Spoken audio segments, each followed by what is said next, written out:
Prime Minister Modi was warmly welcomed as he landed in Washington, D.C. Prime Minister has gotten straight down to business, meeting top American CEOs at the Willard Hotel. All eyes, however, are on his meeting with American Vice President Kamala Harris. The Prime Minister will also be meeting his Australian and Japanese counterparts later tonight.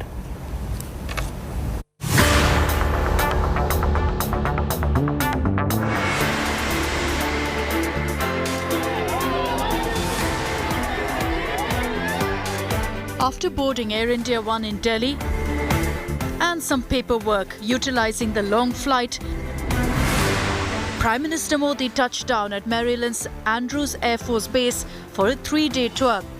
To a rousing welcome by the Biden administration and a rapturous one by the diaspora on a rain-soaked evening.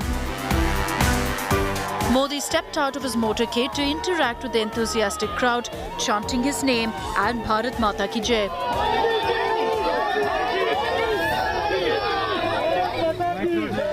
What is your take on Prime Minister Narendra Modi's visit and how should he engage the world?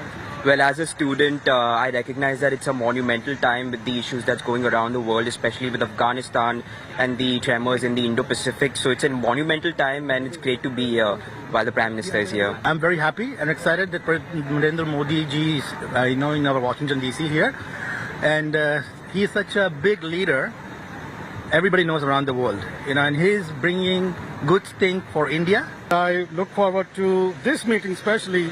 The changes that have taken place in Afghanistan, I'm sure it's going to be a big talk about that with President Biden. From the airbase, Prime Minister's motorcade went straight to the Hotel Willard Intercontinental in Pennsylvania Avenue. Massive security presence outside his hotel, that's Hotel Willard, which is where he stays normally. This time around also, he's staying at this historic hotel, and there is absolute security presence and barricading of the hotel. If you see on the right and the left-hand side, there are these cement huge block barricades to ensure that no cars really pass through this entire lane, this entire road. Indian Americans also lined up at Modi's Washington hotel with Indian colours. Prime Minister Modi in a tweet said that diaspora is India's strength and that he was grateful for the rousing reception. India today is tracking every engagement of the Prime Minister in the United States. Prime Minister Narendra Modi has arrived here at his hotel here, Hotel Willard. That's where he's entering the hotel. That's the tenement that has been built for him for security reasons. The entire area over here has been cordoned off. Nobody being allowed to enter this entire area. If you can see, there are security personnel who've been deployed. He has a jam-packed day one in US. The highlight being the crucial bilateral meeting with US Vice President Kamala Harris, which is scheduled at 12:45 a.m. Indian Standard Time on Friday. He will also hold bilateral talks with Australian Prime Minister Scott Morrison at 11 p.m. Indian Standard Time. A bilateral meeting with US President Joe Biden, an in-person Quad meet to counter China, and a crucial address at the United Nations General Assembly. Prime Minister Modi's US tour is pivotal and path-breaking in many ways. With Geeta Mohan in Washington, Bureau Report, India Today. Prime Minister Modi is having one-on-one meetings with 5 top American CEOs at this moment. I want to go across live to Washington, D.C. Joining us from there is our Foreign Affairs editor, Geeta Mohan. With us also is Seema Sirohi, who's been writing very frequently for India Today. And with me in the studio is Siddharth Zarabi, Managing Editor of Business Today Television. Geeta, to you first. How have the meetings with these top American CEOs gone on so far? What's emerged from these meetings and how is America Inc. viewing the India story at this moment?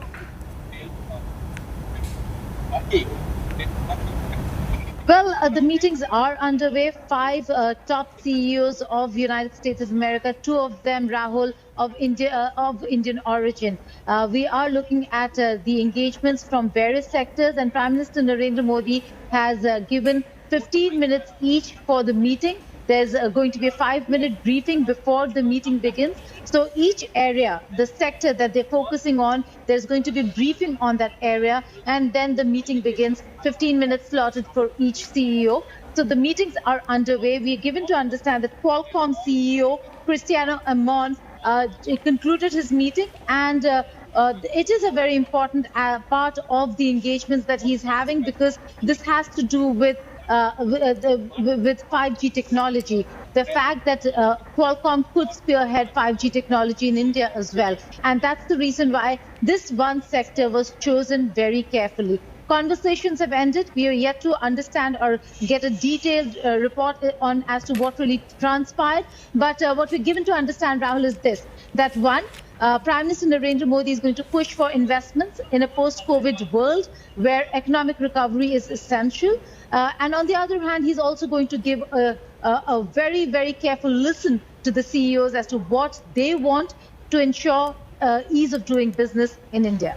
Seema, soon after this, the focus will be on the meeting with Kamala Harris, and so much was written and spoken about Kamala Harris's past comments before she became vice president about various things that were going on in India. She's been relatively silent since assuming office, hasn't been critical from the Kamala Harris campaign, since you know so many people who work in close quarters with her.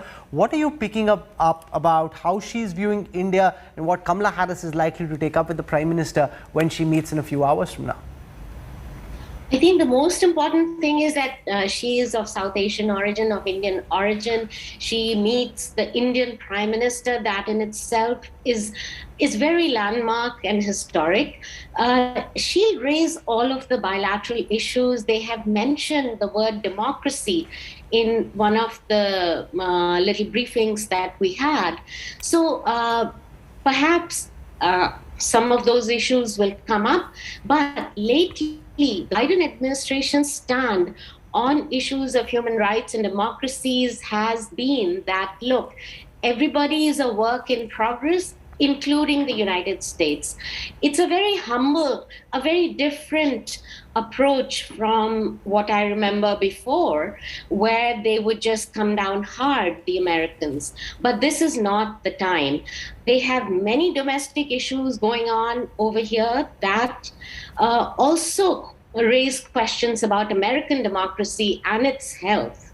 So it would not be appropriate for her to sort of go very hammer and tongs about it, I would guess. Siddharth, you've been speaking to officials in the Prime Minister's office. What are they telling you about the Prime Minister's agenda for this big outreach in the United States? What's Modi hoping to get done? Well, this is the first meeting that's happening after all the measures, including doing away with the retrospective tax overhang and cloud that had spoiled our trade destination status. That's number one. If you go through the 5 sectors, software, private equity, and then there is telecommunications, the core of it, among other sectors. If you now look at the 6 lakh crore target for the national asset monetization pipeline, Blackstone, prime contender, Blackstone, a significant investor already in India. So I think these meetings have been chosen very carefully. Remember, this is not a state visit, Rahul. So within that, to fit in 5 CEOs is again the Prime Minister going and doing a hard sell. I think moving away from that cloud of doing business is difficult in India to India is a good, easy destination for business is the basic hard sell. On the specific point of Qualcomm, the future is really 5G. One of the biggest things in the near future will be the 5G radio spectrum auction. There are dominant players in India. Qualcomm will be a crucial player, and the Chinese obviously will not have any entry into that game. Thanks, Siddharth. What we want to do now is shift attention from these meetings with the CEOs to the real big piece of the Modi visit, which is the conversation around the Quad. The world is watching the rise of the Quad. In the face of the Chinese and the Taliban threat, the leaders of India, America, Australia and Japan will meet for a first in-person summit tomorrow. Ahead of this crucial meeting, Prime Minister Modi will hold a one-on-one meeting with Australian and Japanese Prime Ministers. Before I go across over there, I want to cut in now to the CEO of Qualcomm, Cristiano Amon, speaking at this moment. Let's listen in. There were a lot of software, and we talk about many things that are very relevant, I think, to what we think about the future of technology. We talk about the 5G and acceleration of 5G. We talked about incredible opportunity to advance the industry not only domestically in India, but India as an export of technology as we think about the digital transformation enabled by 5G combined with the design in India. We talk about semiconductors, which is kind of an important, I think, topic of conversation. And we talk about the opportunity to continue to build an incredible mobile ecosystem that it is developing in India. Very pleased with the conversations, and we're very, very happy with everything we're doing together with India. In India, various reforms have been taken recently. That includes the PLI scheme and various other structural reforms in India.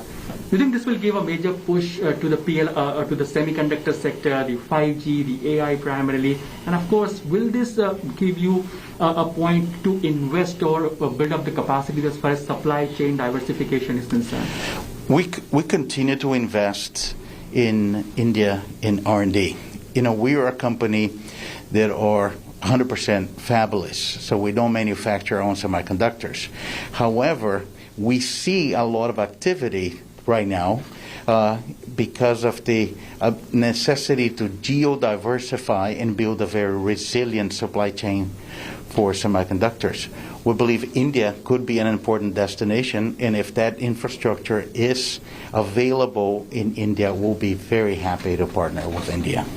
You have invested massively in India, as you mentioned this point. And how has your experience been in India as far as investment is concerned?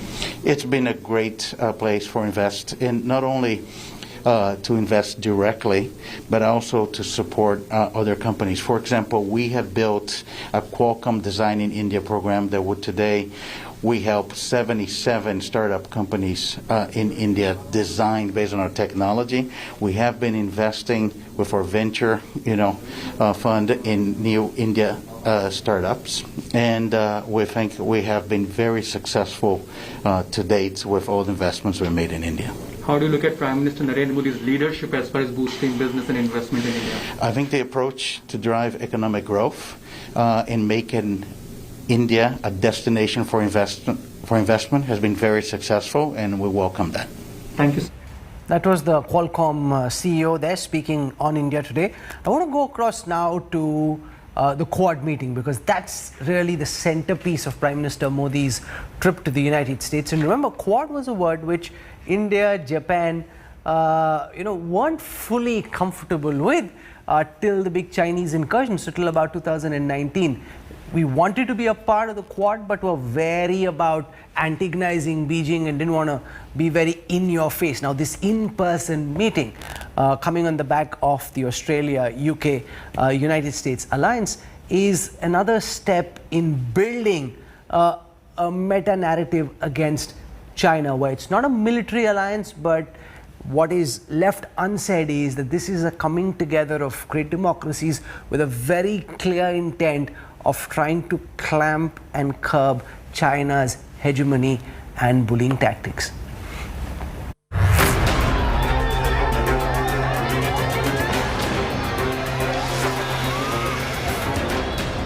The exclusive club of 4 of the world's top leaders.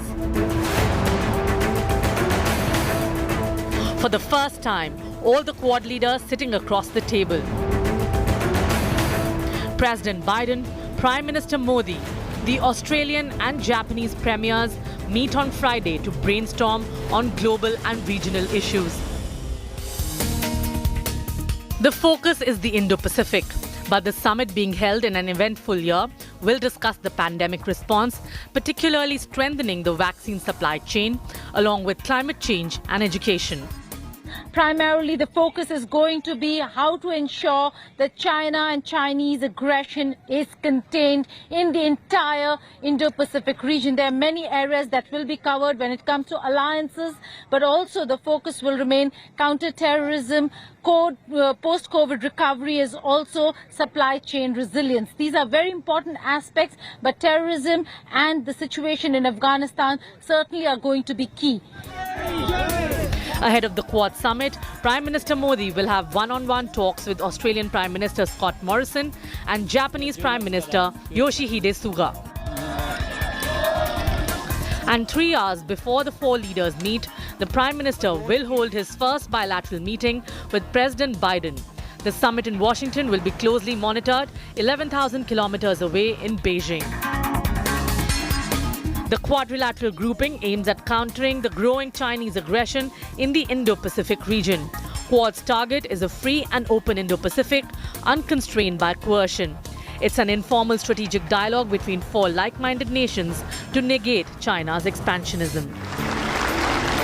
The first in-person summit of the Quad comes at an important time, with the Indo-Pacific undergoing a geopolitical churn. And with Biden taking the lead in hosting it, the United States is signaling its resolve to defend its interest in the Indo-Pacific. With Geeta Mohan in Washington, D.C., Bureau Report, India Today. Joining me on the broadcast to talk about what to expect from the big Quad meeting, which is an in-person meeting of the leaders of India, the United States, Australia and Japan. I have with me on this broadcast Meera Shankar, well-known diplomat. She's been India's ambassador to the United States between 2009 and 11. We have with us Vijay Chauthaiwala. He runs the BJP's Foreign Policy Department and the Overseas Friends of BJP. Sadanand Dhume is a resident fellow at the American Enterprise Institute, tracks both DC and Delhi. We have Dr. Tomihiko Taniguchi, professor at the Keio University, former special advisor to the cabinet of Japanese Prime Minister Shinzo Abe. So welcome to all our guests, and thank you so much, Dr. Taniguchi, for joining us, because I realized that this would be an awkward time for you. So I appreciate you making the effort. I want to go across first to Ambassador Meera Shankar for her thoughts on what is the most likely takeaway from this first in-person Quad meeting of the four heads of state. China is watching, the world is watching. What do you think is most likely to emerge on the back of this meeting? Ms. Shankar. Well, I think it signals the priority that all four countries attach to the Quad as an organization which will be a key element for keeping an open and inclusive Indo-Pacific. Initially, there were doubts whether President Biden would give the same kind of importance to the Quad, but indeed he has signaled that he gives it even higher priority, upgrading it to a summit level, first virtually, and now barely 7 months later, in person. I think the four leaders are going to discuss the situation in the Indo-Pacific and the challenges there. They will see how they can cooperate in pursuit of their agenda for a free and open Indo-Pacific. They will also review the decisions that they took last time and the working groups that were set up with regard to cooperating in supply of vaccines for the COVID pandemic in the Indo-Pacific, on climate change, on critical technologies, how they can cooperate to de-risk and not be dependent on any one particular country. And they will also discuss issues of maritime security and cyber security. Now, the Quad is not a security alliance per se, but the very fact of these four leaders getting together and giving it the priority that they do and asserting their commitment to a free and open Indo-Pacific sends signals to China that the international community is serious about balancing its assertive and sometimes even aggressive behavior in the Indo-Pacific region. Sadanand Dhume, what's the view on the Hill at this moment about India, about the policies of the Indian government? There was concern before President Biden came to power that this Democrat administration may be problematic when it comes to Delhi. However, what we've seen instead is pragmatism, at least publicly. What's the view? Because you sit in DC, so what's the view within? What is it that they're thinking which is not necessarily openly being expressed? So, Rahul, I think the main takeaway right now is that we're at a moment of great geopolitical churn. and grand strategy is definitely front and center. Not just in Washington, but in all of the capitals of the sort of 4 Quad countries in a way that it hasn't been. It would have been unimaginable a few years ago to think of the Quad in terms of a leader-level summit. This also takes place against the shadow of the U.S. withdrawal, and may I add, humiliation in Afghanistan with the Taliban sweeping to victory. So these things together, basically, we're seeing sort of these tectonic plates of geopolitics shifting, and that means, in essence, that India is being viewed primarily through the prism of grand strategy. This doesn't mean that the other issues, the bilateral issues, whether it was trade or whether it was democratic rights and pluralism, and those, it's not as though they go away, right? They're always there in the background. That's the nature of the U.S. foreign policy system. But I imagine that they're going to be emphasized a lot less than people would have thought they were going to be emphasized, say, about a year ago. Vijay Chautaiwala, from the perspective of the BJP government in Delhi, what are you hoping should be the most important takeaway? Because this visit is coming on the back of what's happened in Afghanistan. America is suffering huge embarrassment there. What is it that the Prime Minister and his team have taken with them as their mission to the US? I think to add to what Ambassador Meera Shankar has already elaborated, there are, in addition to maritime security, the issues in the South China Sea and other big issue of Afghanistan.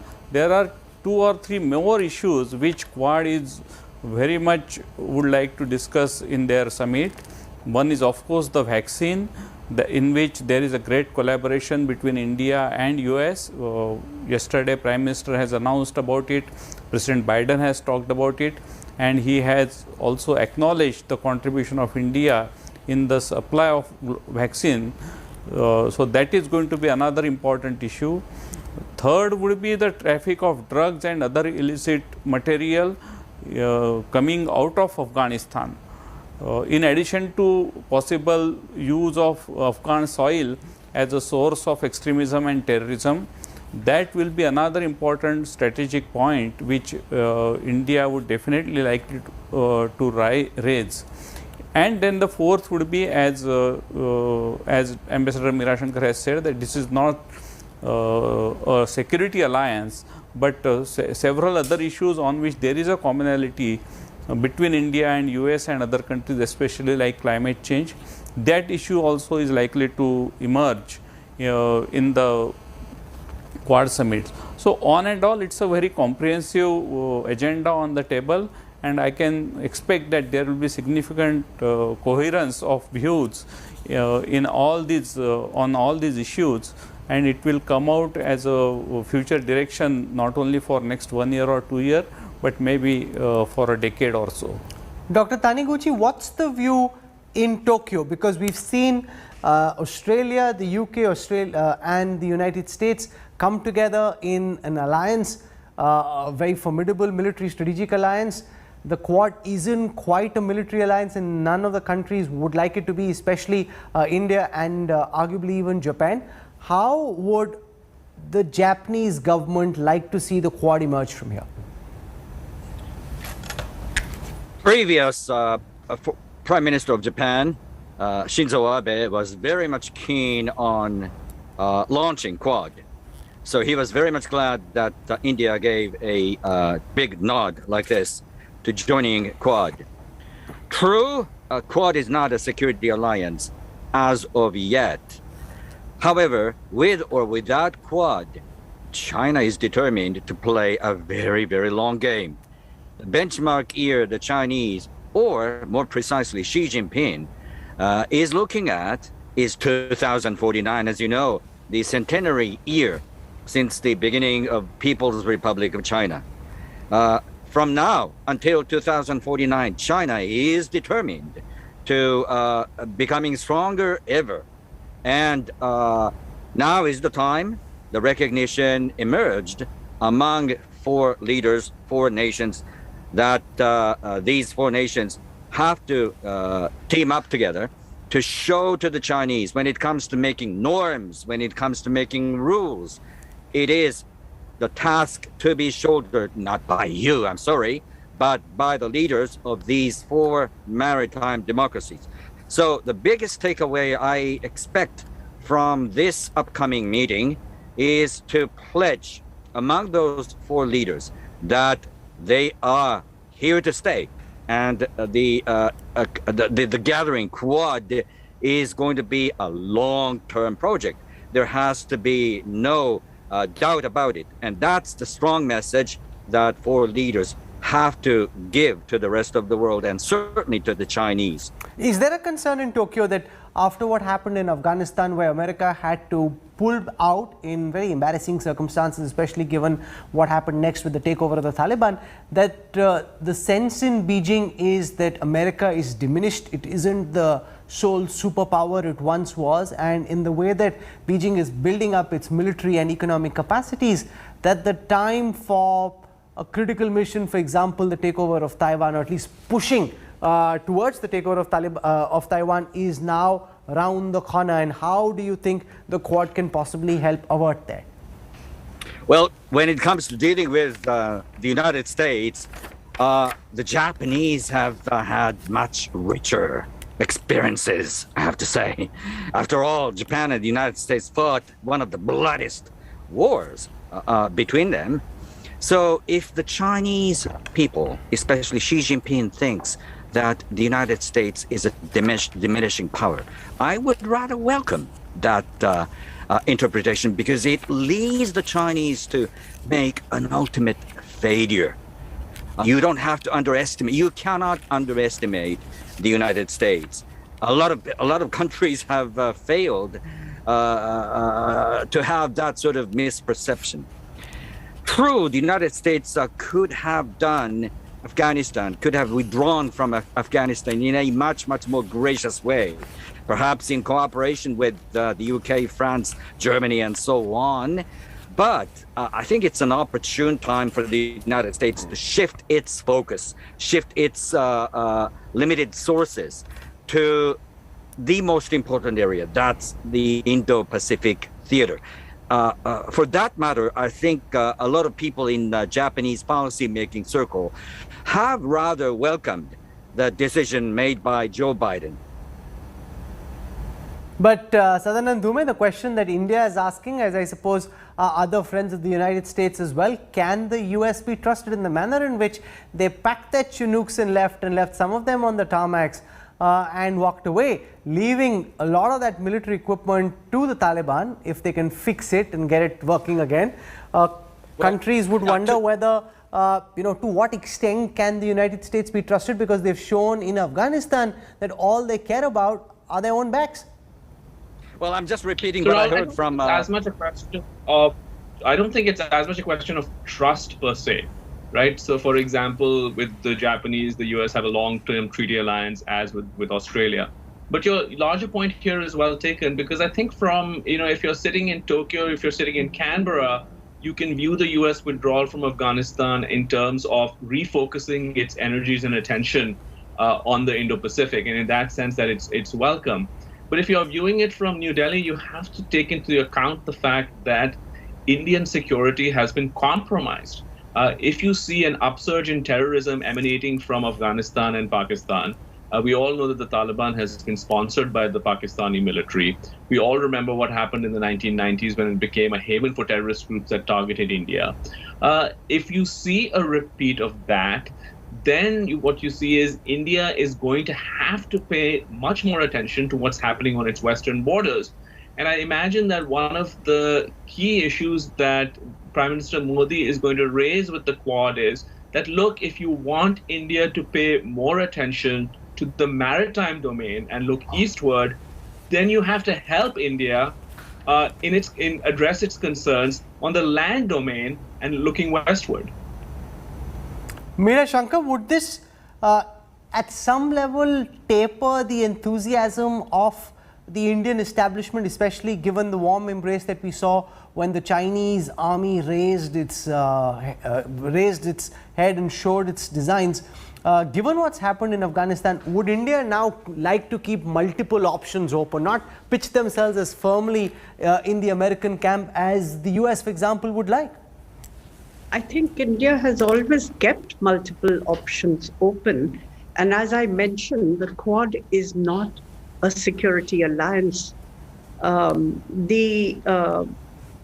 India, I think, we are concerned about the US withdrawal from Afghanistan and the fact that it could provide a fillip to terrorism activities in our region emanating from that country, particularly Pakistani-based groups, Pakistani-based terrorist groups relocating bases in Afghanistan. I think that would be a key concern for India. And yes, we are likely to make the point that for India to really effectively contribute to maritime security in the Indo-Pacific, particularly to the east, we have to ensure that our flanks to the west are not made vulnerable. And how can that be done? But having said that, I think the US remains the key balancer for China in Asia. And to that extent, the convergence of priorities and interests that India has with the US in the Indo-Pacific continue. I don't think that what has happened in Afghanistan will change that. And that, I think, is the basis for the Quad and for the continuing substantiveness of the Indo-US strategic partnership. To what extent is it important, Vijay Chauthaiwala, for India to put pressure on the US to act against Pakistan more decisively, given their role in harboring Taliban, Al-Qaeda terrorists when America was trying very hard to take them on? We've heard some voices from Washington DC saying Pakistan's duplicity must be acted on. Is that something Prime Minister Modi will be pushing for in your view? No, I think the role of Pakistan in supporting terrorist activities against India is undeniable, and US also accepts it. So in principle, I don't see that position has changed, and therefore there is also no indication that US will somehow become soft on Pakistan on this issue, because ultimately it is likely to impact not only India but also to many other countries in US. Like the 9/11 incident shows that terrorism cannot remain with the boundary of one country. The second part is there is an active collaboration between India and US right now on several security challenges, including the challenge of terrorism. And that collaboration, I don't see there is any backtracking on that. So on and all, there may be some tactical changes in US-Pakistan relation vis-a-vis Afghanistan, but I don't see on the core principles US-India friendship remains very strong, and also vis-a-vis Pakistan, their views are much more coherent than what was maybe a decade ago. Okay, I'm going to take a very quick break. Dr. Tomihiko Taniguchi for joining us from Tokyo, Sadanand Dhume from Washington DC, Meera Shankar, our former ambassador in the United States, and Vijay Chauthaiwala from the Overseas Friends of BJP cell. Thank you very much. I want to go across now live to Washington DC, where Shantanu Narayan, the Chief Executive Officer of Adobe, is speaking right now. He believes that technology is the way to help move things forward. Specifically, we talked about artificial intelligence and what might happen with artificial intelligence. We talked about creativity, the importance of creativity and how media, the ever-changing nature of media. We talked about online and the importance of startups. And in addition to that, we just talked about how, companies like Adobe can do more in India. Also, we have seen that India has recently, given approval for this national education policy. Do you think this education policy will complement Adobe's investment plan in India as well? Well, education is the basis of everything. I mean, we are in the intellectual property business in Adobe, and so for us, our biggest asset is our people. So anything that happens with respect to encouraging education, having digital literacy, I think only helps Adobe. And we always go where the talent is all across the world. And so we're very supportive of more emphasis and interest in education. You have been massively invested in India. How is your experience so far as investment in India? It's been outstanding. It's actually our secret weapon.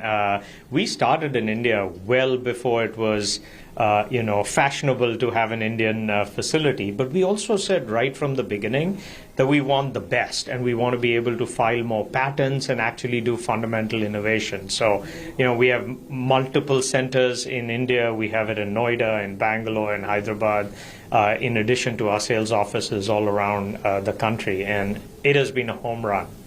India is now home to a lot of unicorns, startups right now. Very conducive environment has been built as far as startup is concerned. How do you look at this ecosystem of startups in India under the leadership of Prime Minister Modi?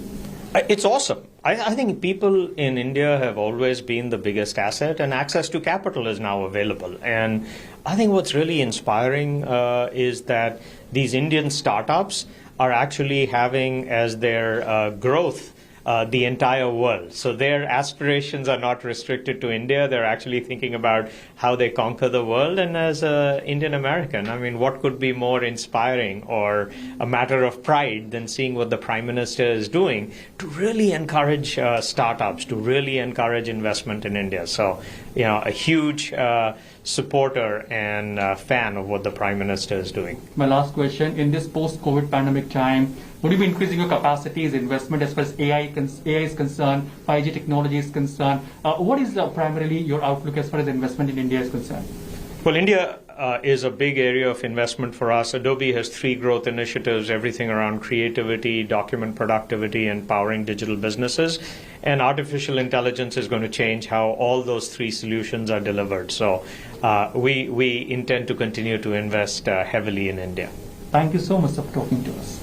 Thank you. That's Shantanu Narayan, Indian icon, global corporate czar, CEO of one of the most prestigious companies in the world.